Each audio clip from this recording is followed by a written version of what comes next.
Okay, well, that brings me to this point. Everybody, I would recommend downloading the rule book on their phone. So if you go to the App Store, NFHS has an app where they sell all of their material. You can buy the mechanics manual, you can buy the case book. So it's $7 for the year, and that gives you the digital rule book right on your phone, and it has that search feature, so you can quickly search a term or a rule, and it'll take you right to that. So that's what I would recommend doing, whether you do it now or eventually. Most people don't know that NFHS has a digital rule book, but it's been super beneficial for me because then you just have it on the go, and you don't ever say, "Oh, I forgot my rule book today." That's an old school thing to say in this digital world. So it'll be helpful tonight. I'm going to pull mine up now, and we'll get going. Hey, Portia, thanks for joining us. All right, let's go to question number 1. Would anybody like to, Nikki, would you mind just going back and forth with me? I'll do the evens, or I'll do the odds. You could do the evens. Sure. Can you zoom in on your screen a little bit? Like, can you blow it up so that it's not just. Is that better? Perfect.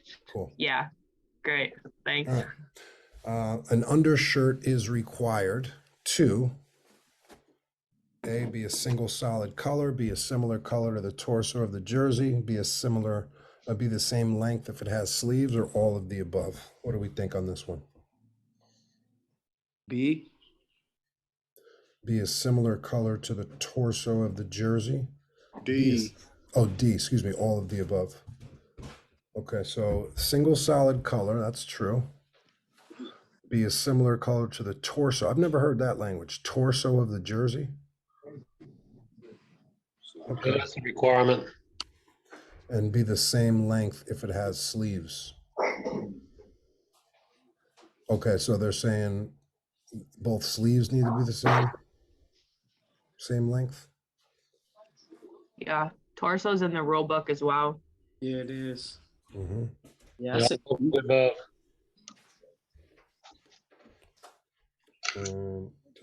Has anybody looked up Rule 3, Article 5? I got it pulled up right here, Paul. Great. Let us know. What do you got? It says, undershirts shall be a single solid color, similar to the torso of the jersey, and shall be hemmed and not have frayed or ragged edges. If the undershirt has sleeves, they shall be the same length. Only one visible logo is permitted. See Rule 3-6 for logo requirements. All right, so D it is. D. Cool. All right, Nikki. Ready. By definition, which of the following is not considered a violation? A, traveling. B, basket interference or goaltending by a player at the opponent's basket. C, dribbling the ball a second time after the player's first dribble has ended. Or D, a player accidentally kicking the ball during live ball action. D. What is not considered a violation? Accidentally. Okay, good. Yeah, accidentally kicking the ball. It's got to be intentional, right? Right. Yep. You know, this is a call like you don't necessarily need to split hairs on. You're never really going to get in trouble by calling a kick ball if somebody kicks it. Obviously, you want to be correct. But there's just been a few plays where I can remember where I'm like, and again, we want to be 100% every time we blow the whistle. But I think on this kind of play, you know, there's been times I'm like 99%. It's a kick ball. And I'm like, there's nothing bad that can happen by calling this here. So it's just something to keep in mind to, you know, boost your play calling. I've never really seen too many officials. We get in trouble when it's clearly not a kick, and then we call a kick ball because that shows that we don't really know the rule. But it's just something to keep in mind. I'll try to elaborate for a couple of these questions or some of these questions just to provide an additional context. And if anybody at any point has a question or disagrees with something, either put it through the chat or just unmute and interrupt. Doesn't matter. Question 3, a player may legally jump from the front court secure control of the ball with both feet off the floor and return to the floor with one or both feet in the backcourt.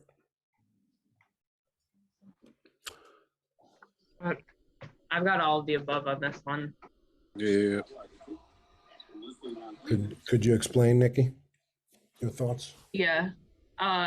So my initial thought was during a jump ball, you can jump from the front court to the back court because there's no team possession. Same with the throw in, you can land with one foot on either or both feet in the back court. On defense was the one that I guessed, but I pulled up the rule and it agrees with all three of them. So it says during a jump ball, throw in, or while on defense, a player may legally jump from his or her front court, secure control of the ball with both feet off the floor and return to the floor with one or both feet in the backcourt. The player may make a normal landing, and it makes no difference whether the first foot down is in the front court or back court. Love it. Thank you for that. A team warning for delay may be issued for throw-in plane violations. Yes. Interfering with the ball following a goal. Yes. Failure to have the court ready for play following a timeout. Yes. Everybody good with D here?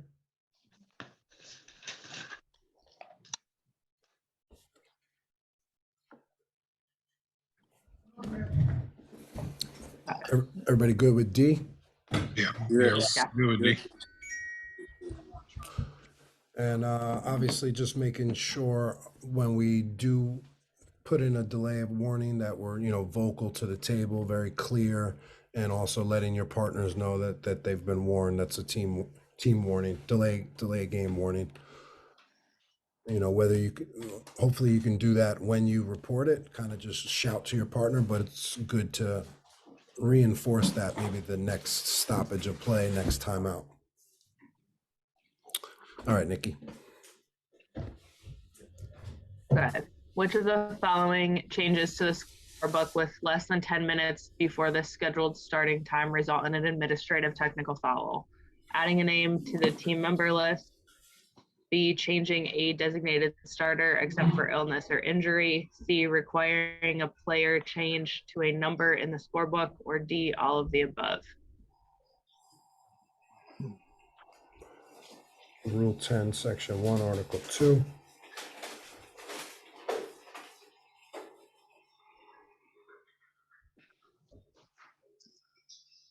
Portia, what do you got on this one?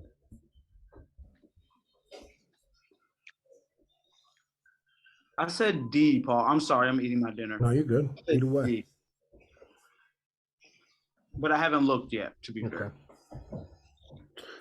Someone want to unmute and tell us their answer and why? I got D also. I did look it up and it is D. All of the above. Thank you. And there's 45 questions on this test. While dribbling, the player is considered in the front court when either foot and the ball touch the front court. Either foot and the ball touch the front court. The ball touches the front court. Both feet and the ball touch the front court. Both feet touch the front court. C. Both feet and the ball touch the front court. Right. Yeah, I remember this rule in year one being like fascinating when you no call it and everybody goes crazy because it looks a little odd. So yeah, just be ready. We talk about providing a rule-based explanation. There's your rule-based explanation. Coach, both feet and the ball touch the front court. Therefore, it had front court status. You have a question about another play? Or did you see something different? Or not, or nothing, or just give them the rule-based explanation and hear what they say. All right, we can move on.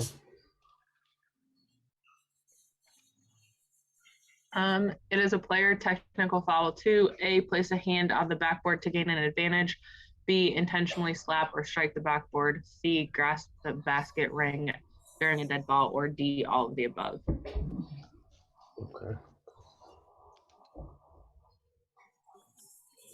D. They're all illegal acts, placing a hand on the backboard to gain an advantage. What would that look like? Are we, is that like a intentional slap? Is that what it is?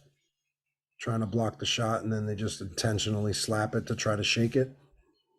I'm just trying to register what it would look like in a Correct. Real, okay. Yeah. Or what, that's B though, intentionally slapping or striking the backboard. I've always thought of it, I've never actually seen it done, but like using it to stop their forward momentum so that they could get a hand on the ball. When I read it, I don't know if that's what it actually means. Maybe place a hand on the backboard to gain an advantage. Well, I'm not sure what that looks. I'm not sure I've ever seen that. Maybe like they're referring to jumping and touching the backboard to try to pull or like push themselves up even higher. I don't know. But we know intentionally slapping or striking the backboard is illegal, and grasping the ring during a dead ball. Okay, but if that happens during a dead ball, you know, I think you just want to use common sense there. You know, I think a lot of those plays could be, we could talk them out of it or tell them to not do it again, but it is an illegal act. So D, all of the above. Let's just confirm what Carmela has. All the above. Cool. 8, a try for goal on a free throw attempt shall be made within. I think we all know this one, right, by now? The answer is A. Okay, here's my next question. Has anybody on this call ever called a 10-second violation on a free throw? No. Has anyone ever seen it called? You know what?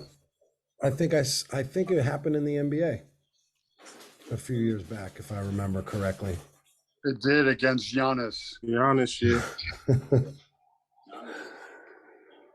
I wonder what second they called it at. Did they call it at 10? Did they give him an extra 1 or 2? I think the highest I've probably gotten was to 8. You know? Yeah, be correct. Like 12, 13. You know, I was going to say, yeah. We had a girl last season who consistently went to 8, I feel like, but never above. She always got it off in time. So did you tell her after the first free throw, hey, just to let you know you have 10 seconds to shoot? She was like, I know. Okay.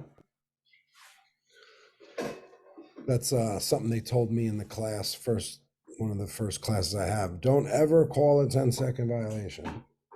So, but not that I'm gonna not do it if they take 10. Just interesting. But this was 2011. I feel like from when I started to now, a lot of those old don't do this have kind of been updated now with the use of technology and more video at our disposal. So, all right, number 9. Well, can I ask a quick question? Please do. I think in the mechanics manual, you're supposed to visibly count. You know, if you're the trail or the center, 2-man, 3-man, that 10-second count. Yeah. Does everyone do that? I kind of go back and forth. I mean, to your point of like, we're never going to call that.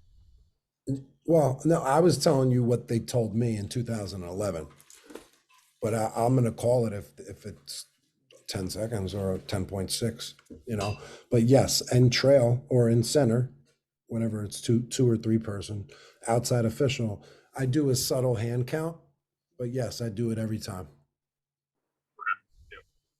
You know what I mean by the little flash hand count? I'm not moving my elbow. I'm not moving my arm. I'm keeping my hand kind of by my thigh and just counting downward. Subtle, slow. That's it.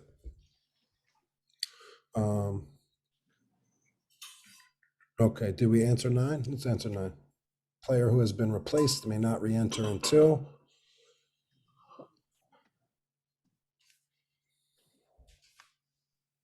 A. Hey, A. what's up, Jeremy? What do you got? I got A. Clock A, start excuse me. properly. Thought you were saying A like hello. Oh, no, no. Clock start properly. After the clock starts properly, yeah. So at least one tick of the clock has to come off. Yes, sir. I had that in my game this Sunday.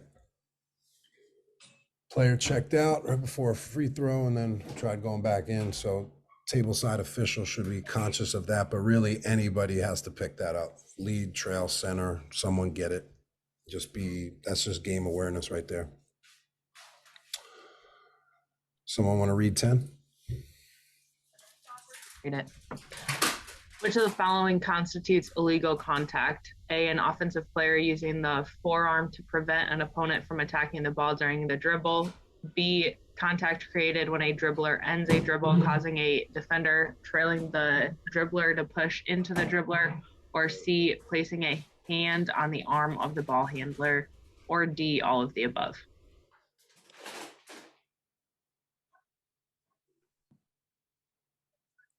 Contact created.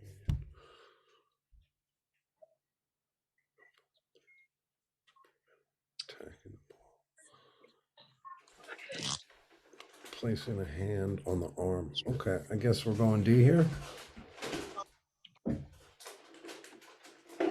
Technically, if it's a hot touch, can they not place the ball on the arm of the ball handler? Or is it the body that hot touches are only allowed for? I'm not sure if they specify the body part. So we're assuming it's extended contact. I'm assuming that they put their, hand on the hip or a hand on the back, but could be the stomach. I mean, like I said, I don't know if they specify where. So placing a hand on the arm of a ball handler, it's kind of inconclusive there. Placing it, do they take it off? Is that a hold? Let's go back. An offensive player using the forearm to prevent an opponent from attacking the ball during the dribble. Because they can have it held up, but they can't extend it or push off of it on them. Are you talking about A? Yeah.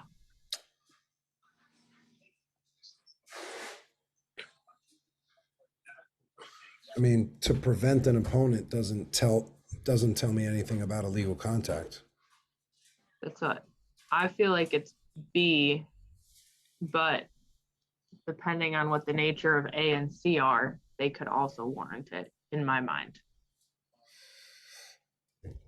But based on this test and the fact that they try to trick us with their wording, Right. contact created when a dribbler ends a dribble, causing the defender trailing the dribbler to push. All right, push, foul. That's illegal contact. That's pretty clear. I'm going to say B. What do you guys think? B or D?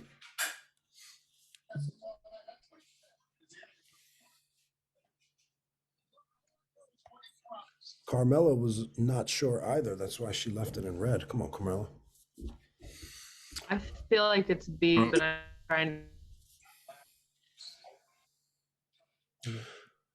But in the rule book, it does says it is not legal for an offensive player using a forearm to prevent an opponent from attacking the ball. Okay, good stuff. It's in 424. Yep. Good Part stuff. 7. Does it say anything about? Go ahead. I had D on this one, but this was one of the ones I had flagged that needed some more clarification on. Mm-hmm. Is there any language about C in that section?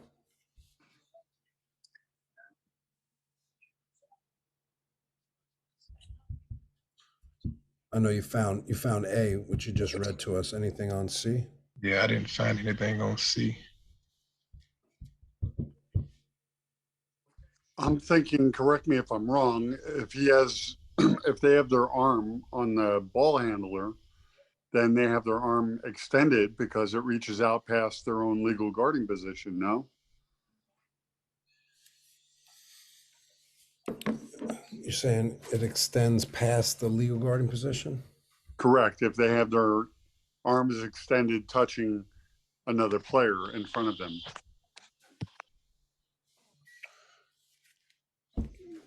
I mean, an arm extended doesn't necessarily speak about illegal contact. But if it's restricting the ball handler, then it becomes a different story. Yeah. I think C is a foul because they don't give any indication that they placed it and took it off. It just, we're assuming they placed it and kept it on. That's what I'm assuming. So I guess D would be the best choice since we're 100% on A and B. Yeah, and that was my thinking. Yeah. A team foul does not include a technical foul on a player, a Number personal 12 is the foul on a one coming player, up. a direct technical foul on the head coach, an indirect technical foul on the head coach.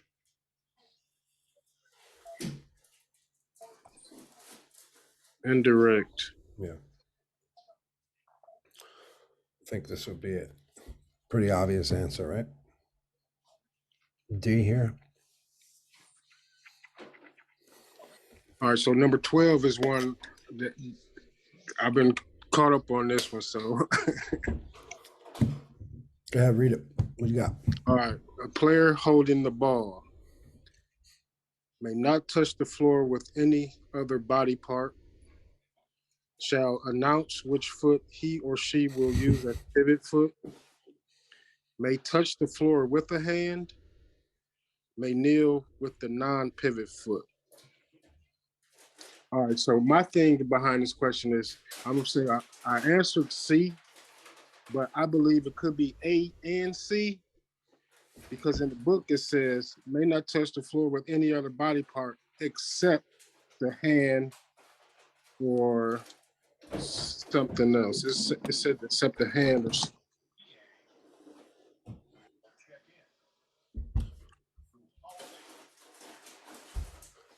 Player holding the ball may not touch the floor with any other body part. Yeah, with the hand or foot, except the hand or foot.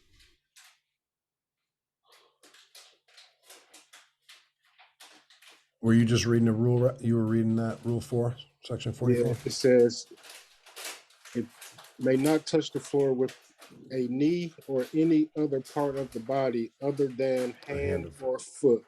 Okay. So we know C is true. Touch the ball with, can touch the floor with a hand. We've seen that happen where a dribbler falls and pushes himself up and keeps his dribble going. Right. We know D is not true because that's a travel. Correct. And we know B is not true because ain't nobody announcing what pivot foot they got. You gotta verbally let everyone know or it's a violation. So it's between A and C. May not touch the floor with any other body part. But that's not true. So we're gonna go C. Okay. May touch the floor with a hand. Got it.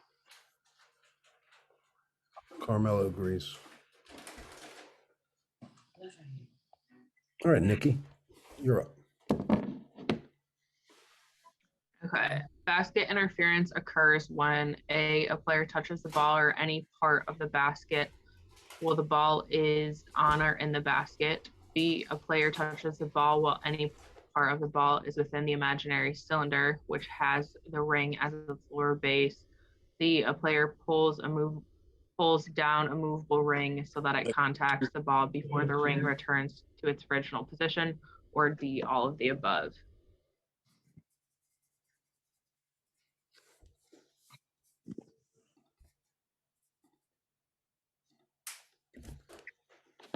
Can we read the basket interference rule so we all can hear it? Someone?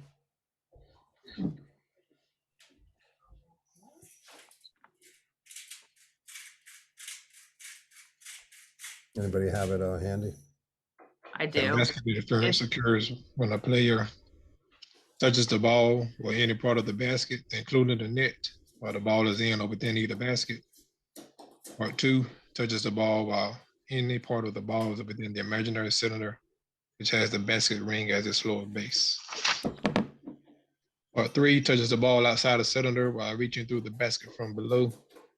And Part 4 pulls down a movable ring so that it contacts the ball before the ring returns to its original position. Everybody good with D?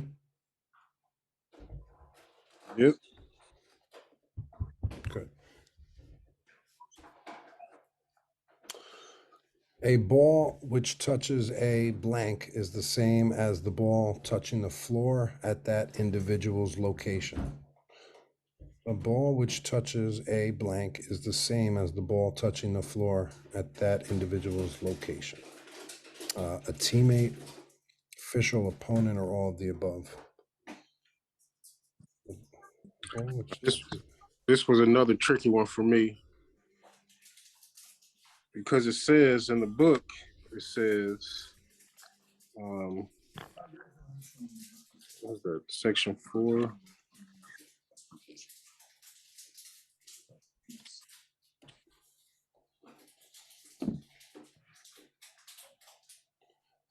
Four.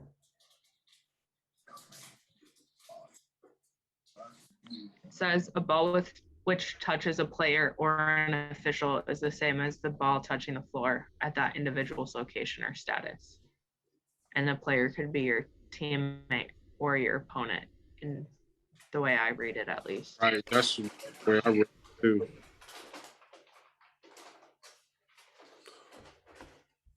So it should be D. D. Yep. Okay, cool. A disqualified player becomes bench personnel when the blank is notified. B, coach.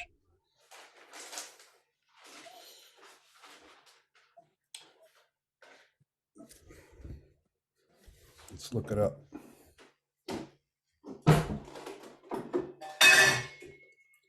(414.2). Head coach. Player is officially disqualified and becomes bench personnel when the coach is notified by an official.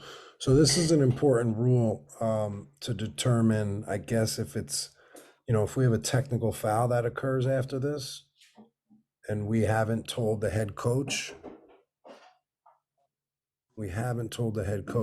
or let's say we have told the head coach, but he's still on the court, then that's going to be count as an indirect to the coach. Everybody agree with that?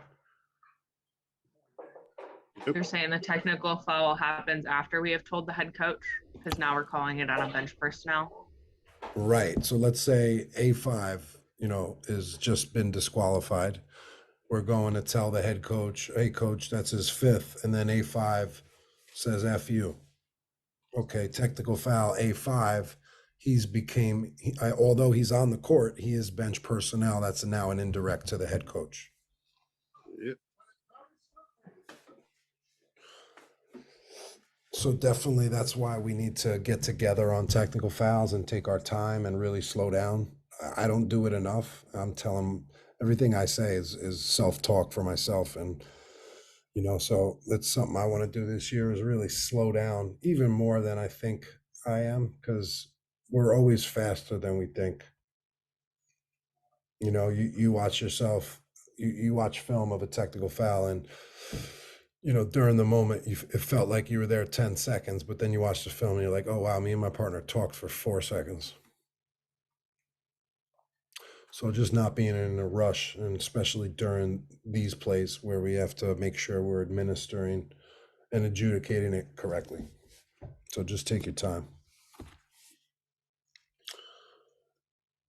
What are we at? 16. A foul committed by a member of the throw-in team from the start of the throw-in until player control is obtained inbounds is a foul committed by a member of the throw-in team from the start of the throw-in until player control is obtained is a Team control. Team control. No shots. And Is everybody fully adapted with stopping the clock on all, fouls, especially team control, player control fouls, and going behind the head? Remember, no more block signal, no more punch, fist, behind the head, simultaneous point. Anybody still struggling with that? It's okay if you are. It takes time. Our state didn't actually adopt that rule. They're still telling us to punch.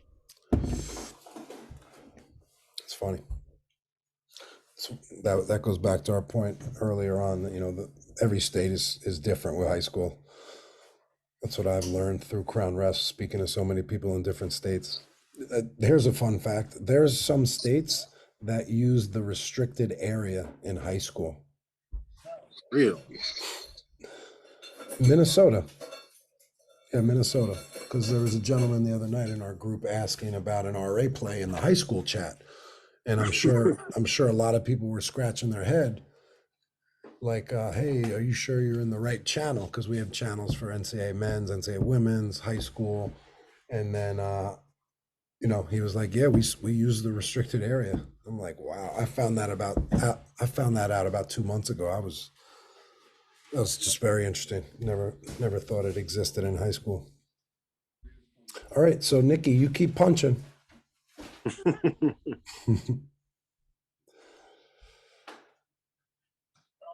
All right, Jeremy, you want to read this one? We are 17. Yeah. All right. The player control signal.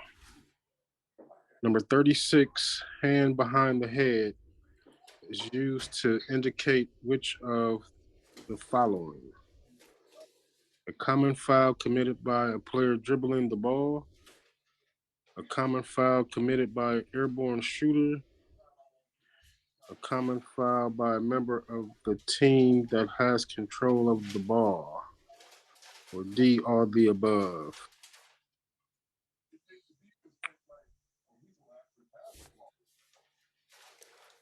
I believe. Okay. Let me see what I put here for this one. I got all the above. Yeah, I think they're just trying to trick us. With wordage. The player control signal, because in C, they're a common foul committed by a member of the team that has control of the. Actually, no, it's all player control. Member of the team that has control of the ball. There you go, player control. So D, all the above. Yes, sir. 18, it is an out of bounds violation if a player leaves the court to avoid a screen, leaves the court to avoid a foul, leaves the court to avoid teammates, all of the above. Now, this was one I also had flagged because it doesn't specifically say these things, but it says you can't leave the court for unauthorized reasons. So I believe that these would be unauthorized reasons. Mm-hmm. You can't voluntarily, I don't think voluntarily is the word that I've heard in the past, but voluntarily leave. So, I've always called this the same way NCAA men's calls it, not to confuse anybody. But in NCAA men's, if they leave the court for an unspecified reason, they can't be the first to touch it. So something I've just always done, if I see a player, if I'm in lead, I see a player on baseline, he runs out of bounds. I say get in bounds. I'm gonna be honest, I've never called this unless it was absolutely obvious and egregious. I'd like to hear your guys' thoughts on this play.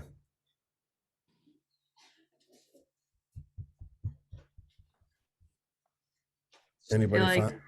Go ahead, Nikki. I feel like as long as they don't gain an advantage, I've called it once, and it's because a girl ran out of bounds on the baseline, came inbounds, caught a pass to try and shoot a three as they were swinging it around to avoid the screens. But that's the only time I've ever called it or really seen it. Right, which would line up with the college interpretation, which I said. you know, then I would absolutely call it 100%. But in my experience, I mean, I would recommend leaving it alone unless it's super obvious,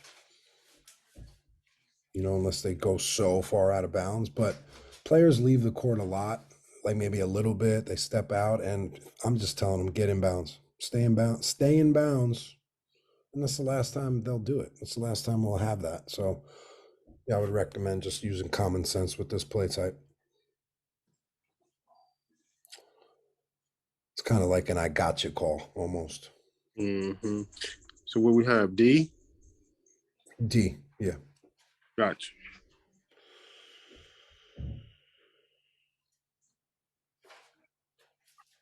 All right, we got 19. Want to take this, Nikki?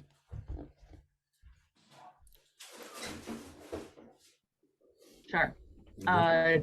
If the player awarded the free throw attempt is withdrawn from the game because of an injury, the free throw shall be attempted by A, the injured player substitute, B, the last player entered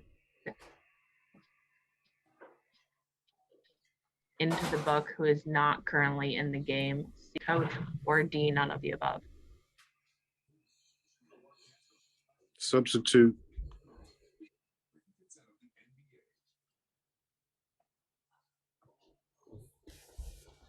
I agree with the sub. By the sub. So A.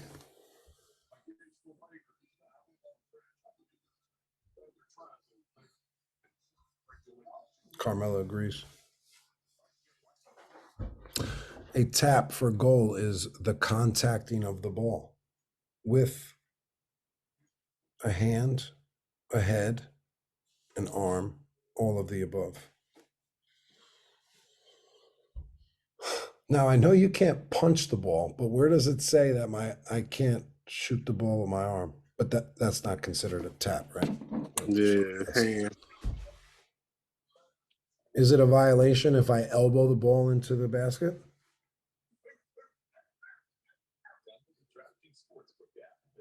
Not that that would be a good strategy, but I'm just trying to figure out the legality of it. Probably, I mean, I don't think it says anything in the book there, but we know punching is a violation, or fisting. Has anyone called fisting? Oh. I think I have once. I think it was like a loose ball in the air, and two jumpers went up for it, and one guy tried punching it. But I didn't have no signal for it. I wasn't gonna just like punch my hand, so I just stopped the clock and I pointed. And then I verbally told them you can't punch the ball. Say what it is. Mm-hmm. So what do we got here? Tap for goal is the contacting a ball with the hand.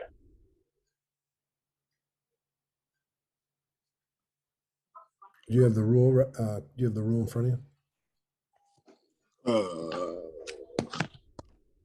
I got it pulled up. It says a tap for field goal is the contacting of the ball with any part of the player's hand or hands in an attempt to direct the ball into his or her basket. Thank you. A team control foul is an intentional foul, a flagrant foul, a technical foul, a common foul. Common foul. Common foul.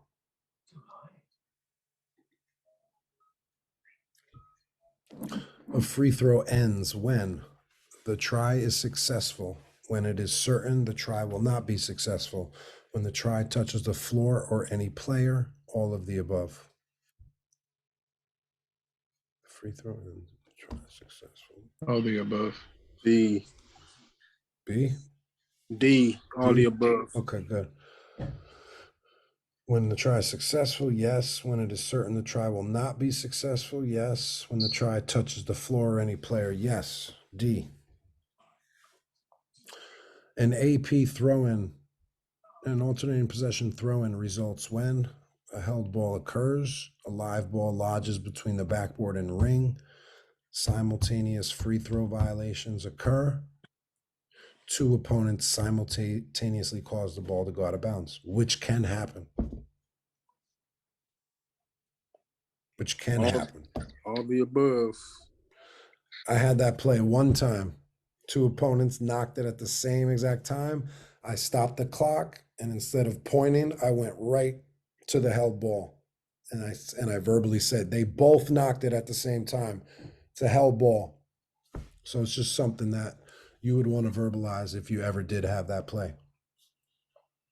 But much like a double foul, this can occur as well. I know people frown upon the double foul. I don't frown upon any rule. I have no emotion about any rule. It is what it is. The rule book doesn't care about our opinions of the rules. So just be in adaptation mode and try not to have any kind of feelings about calls.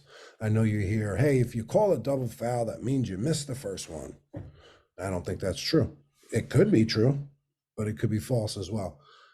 And I've had numerous double fouls. And when you call a double foul and it's correct, I think it's a great call. Anybody have some double foul experience? Yes.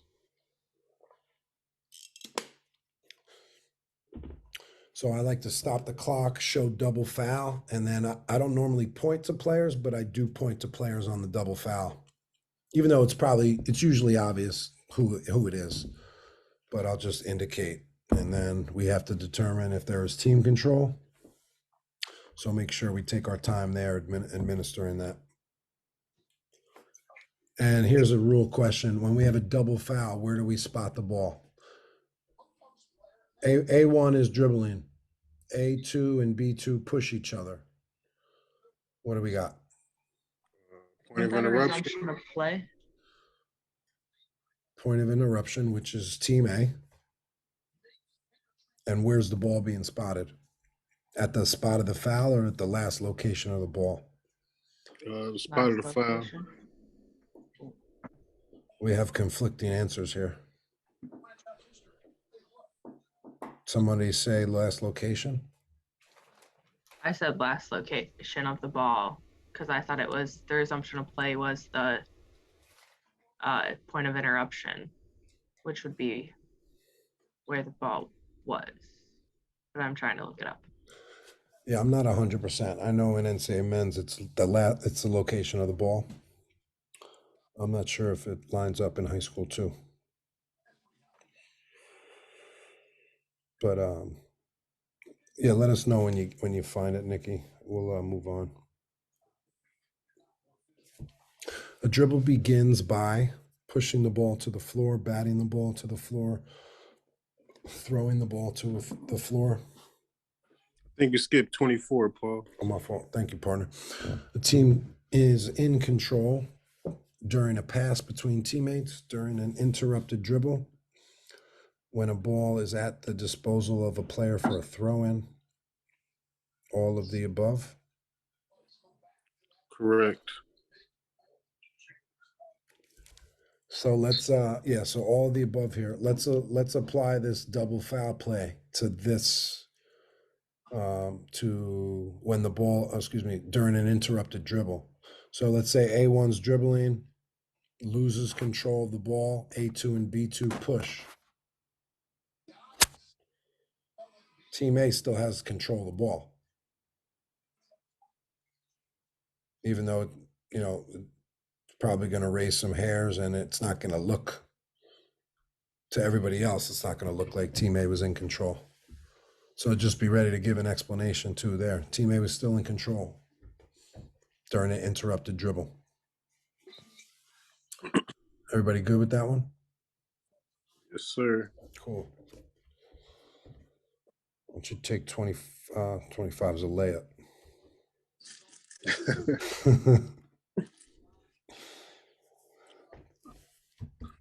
I'll take dribble begins by pushing the ball to the floor, batting the ball to the floor, throwing the ball to the floor, all the above. That would be all the above. Thank you. A designated spot throw-in behind the backboard shall be made from behind. A designated spot throw-in behind the backboard. shall be made from the nearer sideline, spot nearest to where the ball went out of bounds, the nearer free throw lane line extended. There So you there's- go. So they're saying the ball went out of bounds behind the backboard, and they're asking where we're going to spot it. Correct. That's a little tricky. A designated spot throw-in behind the backboard. I mean, I'm not tricked by it, but they're trying to trick us. The nearer free throw lane line extended, so that would be C. 26. What do you got, Carmela? C. All right, so we want to take 27.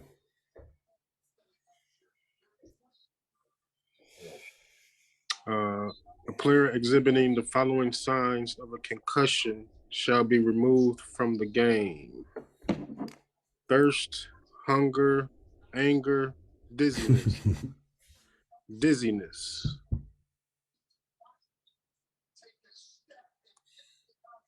Let's look it up.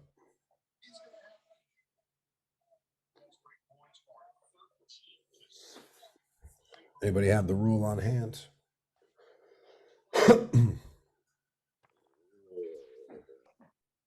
I've got it. Any player who exhibits signs, symptoms, or behaviors consistent with a concussion, such as loss of consciousness, headache, dizziness, confusion, or balance problems, shall be immediately removed from the game and shall not return to play until cleared by an appropriate healthcare professional. Thank you, Nikki. I put it in the chat, but the double foul is nearest to where the ball became nearest to the ball when it became dead. It was Okay. Rule 7, Article 4, Section 3B. So the last location of the ball. Yeah. So if A1 is underneath his basket in the backcourt and he throws a long pass to A2 or throws the ball in the air, or let's just say A1 is dribbling and then A2 and B2 push each other under the front court basket, we're putting the ball all the way back where A1 passed it. Is that correct, Nikki? Yeah, that's what it's saying, at least. To where the ball became dead. Okay, where the ball became, okay, so then that does change things. So we have to determine where the ball was. So if it's a pass, we're not putting it back to where A1 passed it. It would be where it was in the air when it became dead. Okay, so that's good. I'm glad you said that, because I was assuming we're going to put it back to where the pass came from, but we're going to track where the foul occurred and go to the spot where the ball was when that did happen. Cool. That's good to know. Even though we're not going to really get hurt by that, but we want to be correct and have full depth of knowledge. Hey, Carmela, your answers are going well. Appreciate you providing them. How'd your game go? It was good. It was tiring, but it was good. Thank you. State championship? No, not. It's my state game's gonna be November 5th. This was just a final regular season game. Nice. So we're on question 28. Which of the following is goaltending? A, B34 touches the ball outside of the cylinder on a free throw. B, B34 touches the ball in downward flight outside the cylinder and above ring level. C, B34 touches the ball in its downward flight outside the cylinder and above ring level on an inbound pass. D, both A and B.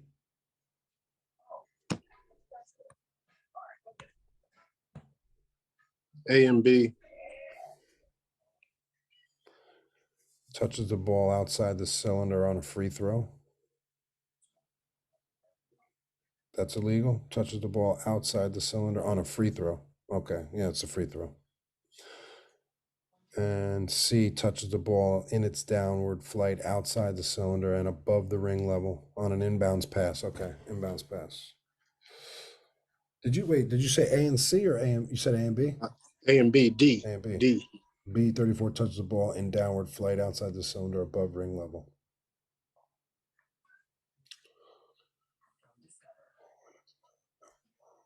So C is legal? Correct, because inbound pass. It's not a try. So B34 can touch it there? Because it's outside the cylinder and above the ring level, so it's still on its way up, assuming? Well, they can't score on an inbounds pass, so it doesn't constitute a tap or a try. Okay. Carmela agrees it's D as well, so that's good to know. Carmela, we're assuming you got a 96. During a dead ball, an unequal number of players from each team participate in an on-court fight. Assuming no bench players from either team leave the bench area, how will the ball be put in play following all required free throws?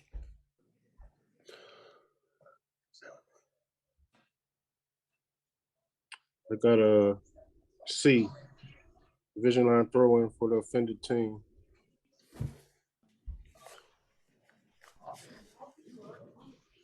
And I got the rule right here. Great. All right, so it says corresponding number for each team. Double flagrant fouls. All participants are disqualified. No free throws awarded. Ball is put in play at the point of interruption. Number of participants are not corresponding. Flagrant fouls and disqualification for all participants. 2 free throws are awarded for the offended team for each additional player. Offended team awarded division line throw in. Cool. C it is. Thanks, Jeremy. Following the free throw of a technical foul, A1 makes a throw-in from the division line opposite of the scoring table. The throw-in pass is deflected by B1 at A's free throw line and goes directly through Team A's basket. Score 2 points for Team A. The throw-in ended when the ball was touched by an inbounds player. The fact that it was not a try for goal does not affect the scoring of 2 points. All of the above.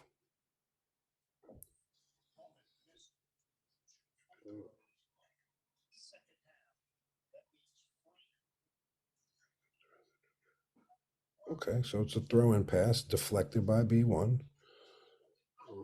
Score 2. That's a bucket. The fact that it was not a try for goal does not affect the scoring of 2 points. What do we got? D here? D. Because they're all true.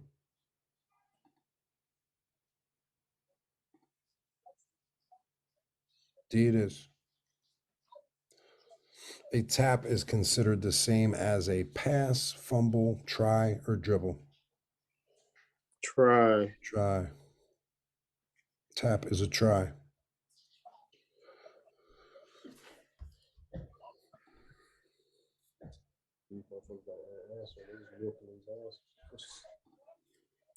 Uh, 32, a technical foul is a foul by a non-player, a non-contact foul by a player, an intentional foul while the ball is dead.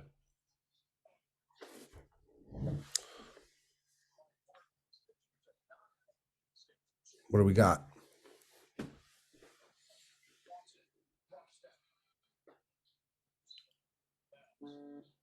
All the above. All the above.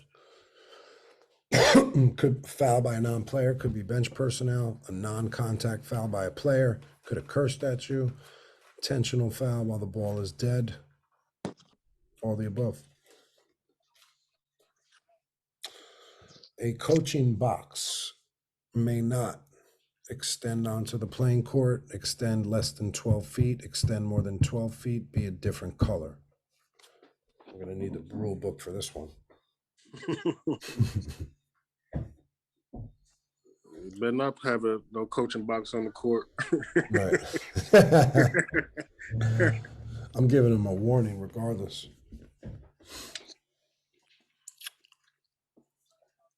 113.2.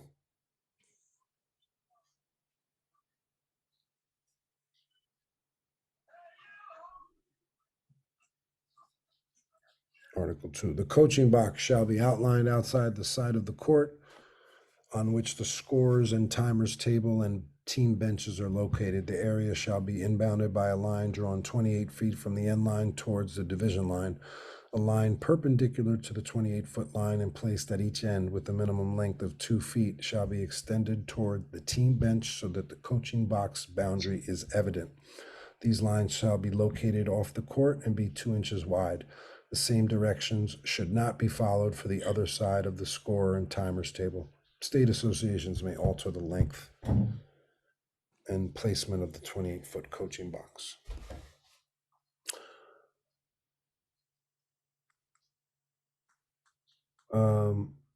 So, A, right? Yes, sir. Cool. I need a 30-second timeout. Can someone read 34? Gotcha. Oh, go ahead, Jeremy. Okay. If the alternating possession procedure has not been established and another jump ball is required, the jump ball shall be between the captains, any 2 players, players involved in the previous action, players designated by the official. I got the previous action. That was the previous action.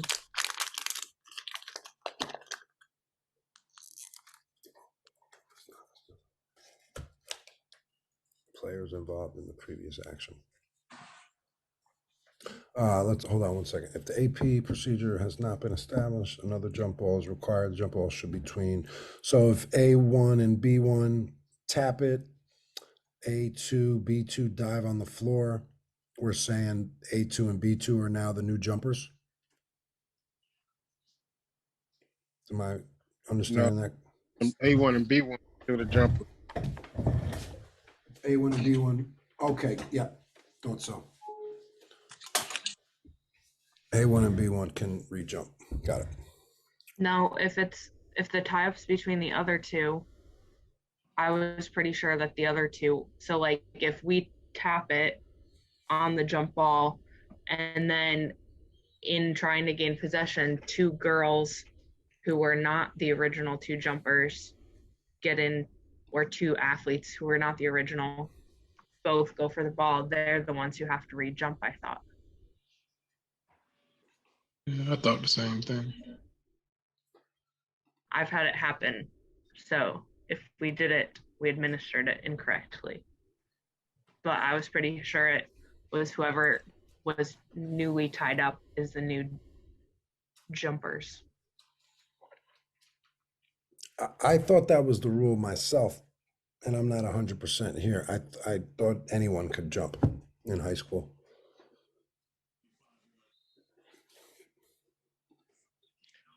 Yeah, I did too, but the rule states players were involved in the previous action. All right, cool. Enough said. 35, a try for field goal is an attempt by a player to score 2 or 3 points by throwing the ball into the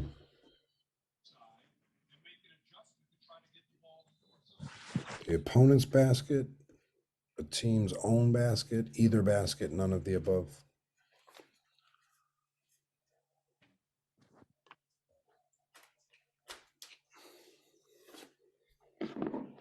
$441.2.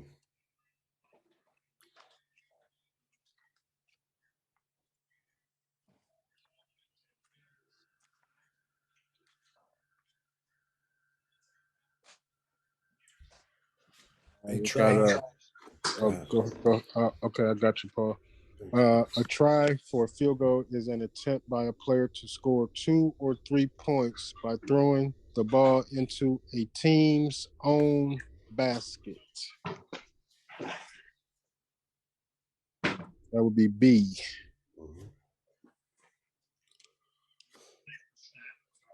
So if I go the wrong way and I'm gonna go shoot into Jeremy's basket and Jeremy fouls me, it's not a shooting foul. Is that correct? Correct. A head coach is assessed a direct technical foul for which of the following infractions? Failing to replace a disqualified or injured player within 15 seconds, allowing a team member to participate while wearing an illegal uniform, permitting a team member to participate after being removed from the game for disqualification, all of the above. All of them. All of them.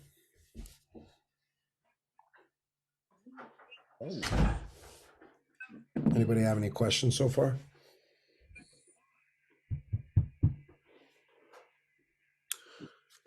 When a player catches the ball with both feet on the floor and one foot is lifted,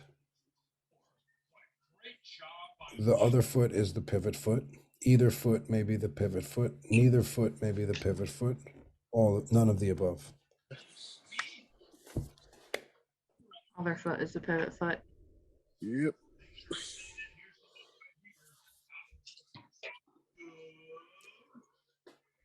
Okay, cool. A bench technical, 38, a bench technical is charged to the offender and indirect to the head coach, the offender, the head coach, the bench.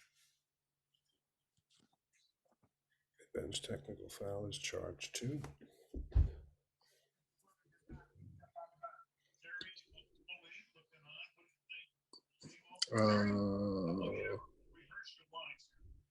A. The offender and an indirect to the head coach.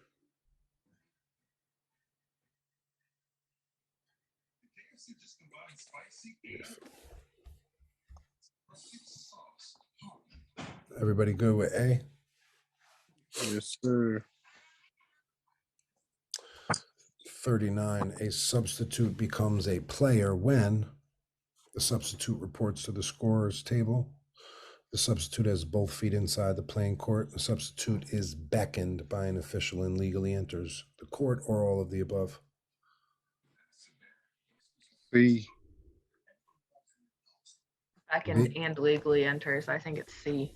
Yeah, I agree. C. C. Beckoned in. Right. A is not correct. Substitute is both feet inside the playing court. Well, that's not legal unless we bring you in. So C.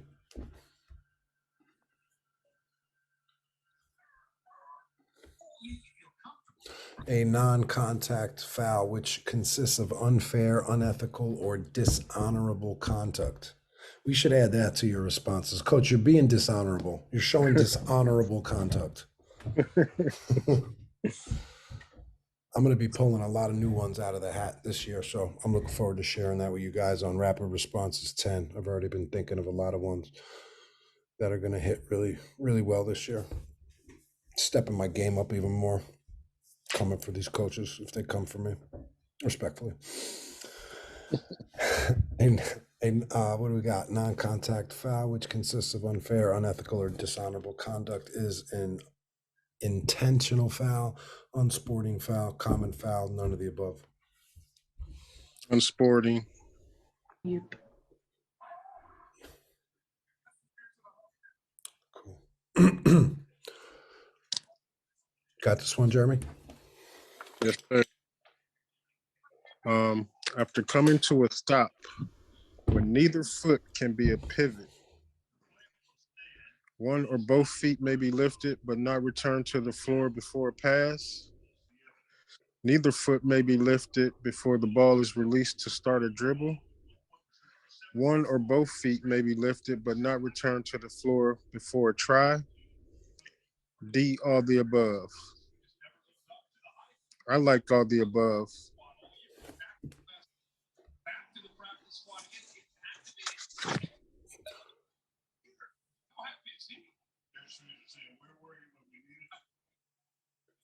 Carmelo, you agree? No. What was it? Sorry. It's What all right. question are you? 41. Are you driving? Yeah, I'm listening as I'm driving, but I missed that one. After coming to a stop when neither foot can be a pivot foot, one or both feet may be lifted but not returned to the floor before a pass. Neither foot may be lifted before the ball is released to start a dribble. One or both feet may be lifted but not returned to the floor before a try, or all the above. I forget what I had on that one. You had all of the above. Okay. Does everybody agree with all the above? Yes, sir. Cool.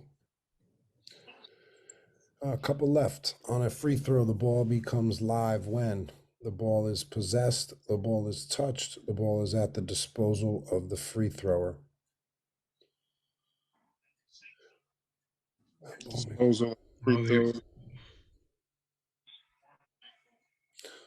Yeah, because what does possessed and touched mean? Is that even applicable? They're just trying to trick us? Yep. At the disposal of the free thrower, ball's live. Yep.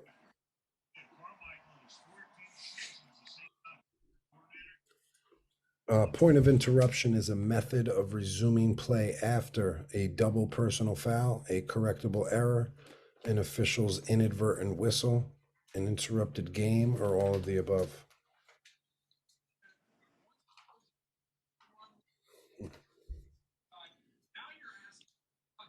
E. Everything? Yep. Wait. Whoa.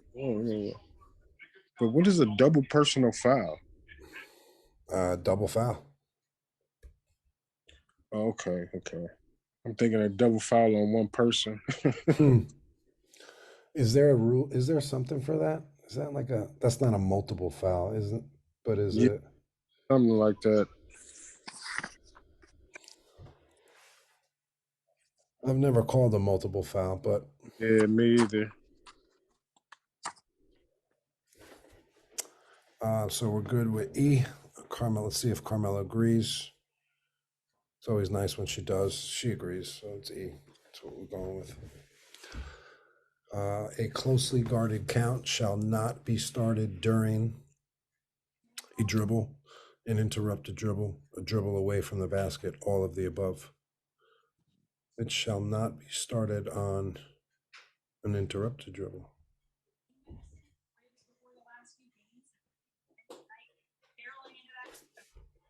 Do we agree with that? Yep. Okay. A player may dribble a second time if the first dribble ended with a loss of control due to a pass that has touched another player, a try for a field goal, touching of the ball by an opponent, or all of the above. All of them. Oh. Yeah, agreed. All of All. them. Cool. Well, that is the test that we have. Hopefully you guys were able to kind of refresh on some rules. I know I needed to kind of deep dive into some rules content because I don't do it enough.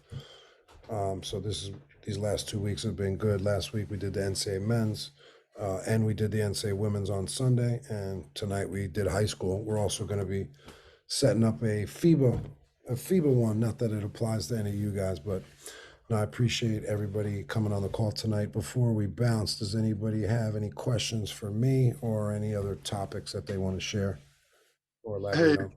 Mark, quick question. So on that question regarding team control, we were going back and forth about possession versus team control, because in order to call a timeout, team has to be in possession of the ball, correct? In player control. Just to be Correct. more. So if, in other words, they were talking about team control, they mentioned one teammate passing to another.